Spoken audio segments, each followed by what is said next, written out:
Film Kantara तो ज्यादातर लोगों ने देखी ही होगी। बॉक्स ऑफिस पर तो कमाल ही कर दिया था।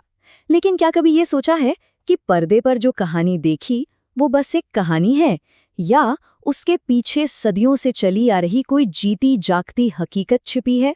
कहानी की शुरुआत होती है एक ऐसे राजा से जिसके पास, सोचिए, सब कुछ था।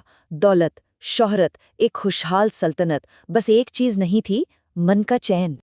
और इसी शांति की तलाश उसे एक घने जंगल में ले जाती है, जहां वो एक देवता के साथ एक ऐसा सौदा करता है जो न सिर्फ उसकी बल्कि उसके आने वाले वंश की पूरी दुनिया बदल कर रख देता है।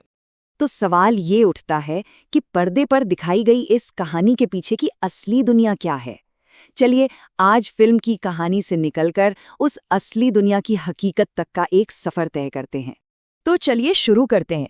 इस पूरी हकीकत को समझने के लिए सबसे पहले फिल्म की उस कहानी को जरा ताज़ा कर लेते हैं जो इस सब की नींव है। अच्छा, तो फिल्म हमें ले जाती है साल 1847 में। एक राजा है जो बेचैन है, मन की शांति के लिए भटक रहा है। इसी भटकाव में उसे जंगल में एक पत्थर की मूर्ति मिलती है, जिसे देखकर उसे बड़ा सुकून मिलता है। लेकिन जैसे ही वो उसे उठाने की कोशिश करता है, पंजूर्ली देवता एक गांव वाले के शरीर में आ जाते हैं और एक शर्त रख देते हैं। शर्त ये कि इस पत्थर के बदले राजा को उतनी जमीन गांव वालों को देनी होगी जहां तक देवता की चीख की आवाज जाए। अब राजा मान तो जाता है, पर उसे एक चेतावनी भी मिलती है कि अगर ये वादा कभी टूटा तो पंजूर्ली का साथी गुलिगा देवता, उसका क्रोध बहुत भयंकर होगा। तो ये तो हो गई फिल्म की कहानी। अब चलते हैं उस असली दुनिया में जहां से ये सारी परंपराएं निकली हैं।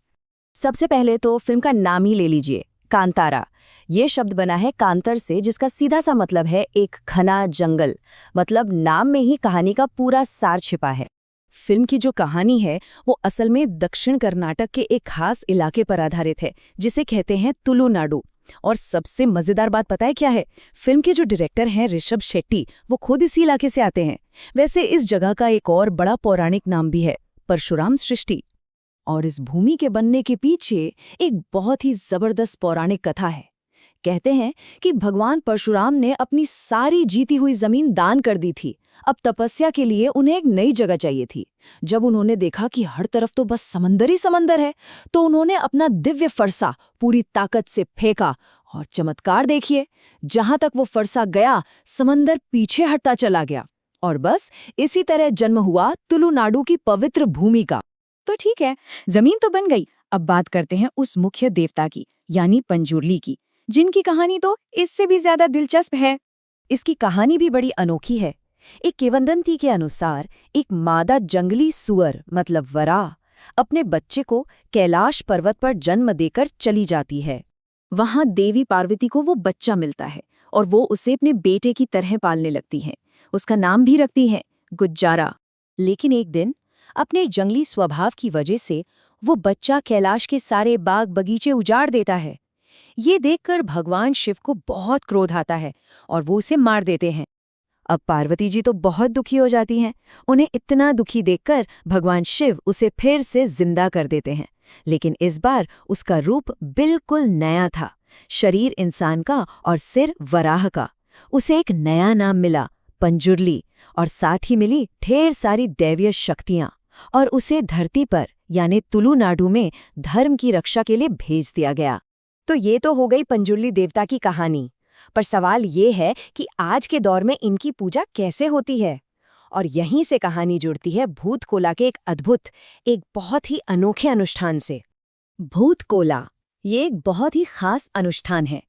इसके नाम को अगर समझें तो भूत का मतलब है गुजरे हुए कल की आत्मा या दैवीय आत्मा, और कोला का मतलब होता है खेल या प्रदर्शन। ये जो अनुष्ठान है ना, ये अपने आप में एक जबरदस्त अनुभव होता है। इसे रात में किया जाता है। जो कलाकार होते हैं वो पीढ़ियों से चली आ रही परंपरा के हिसाब से अपने चेहरे पर रंग लगाते हैं, खास तरह की पोशाक पहनते हैं और फिर धधकती हुई आग से नृत्य करते हैं। मान्यता ये है कि कोई दैवी शक्ति ही उन्हें आग से बचाती है। आसपास के सारे गांव वाले उनका आशीर्वाद लेने के लिए इकट्ठा होते हैं और कार्यक्रम के आखिर में सब मिलकर एक साथ भोजन करते हैं। और इस पूरे अनुष्ठान का जो सबसे जरूरी हिस्सा है वो है लोगों का गहरा विश्वास। माना जाता है कि प्रदर्शन के दौरान कुछ पलों के लिए देवता की आत्मा खुद उस कलाकार के शरीर में आ जाती है और उस वक्त वो कलाकार भविष्य भी देख सकता है। तो हमने फिल्म की कहानी देख ली, उसके पीछे की असली दुनिया को भी समझ लिया। तो इन सब का आखिर निचोड़ क्या है, मतलब क्या है? चलिए फिल्म और हकीकत को एक साथ रखकर देखते हैं। पर्दे पर हम एक वन देवता की कहानी देखते हैं, लेकिन असलियत में तुलुनाडु में 400 से की ज्यादा देवताओं की पूजा होती है। फिल्म की कहानी 1847 की है, जबकि भूत कोला तो एक सदियों पुरानी आज भी जीती जागती परंपरा है। और फिल्म का हीरो भले ही एक काल्पनिक किरदार हो, लेकिन इस परंपरा को निभाने वाले कलाकार बिल्कुल असली हैं, जो पीढ़ी दर पीढ़ी ये काम करते आ रहे हैं। तो इसका मतलब ये हुआ कि कांतारा सिर्फ एक मनोरंजक फिल्म नहीं है, बल्कि ये एक दरवाजा है जो हमें एक ऐसी गहरी और जीवंत संस्कृति के अंदर ले जाता है जहां पौराणिक कथाएं सिर्फ किताबों की बातें नहीं हैं, बल्कि लोगों की रोजमर्रा की जिंदगी का, उनकी सांसों का हिस्सा है। और ये पूरी कहानी हमें एक बहुत बड़े सवाल के साथ छोड़ जाती है। सोचिए जरा, हमारी आज की इस मॉडर्न दुनिया में ऐसी और कितनी कहानियां बिखरी पड़ी हैं जिनकी जड़ें उन प्राचीन परंपराओं से जुड़ी हैं, जो आज भी इसी वक्त हमारे बीच सांस ले रही हैं।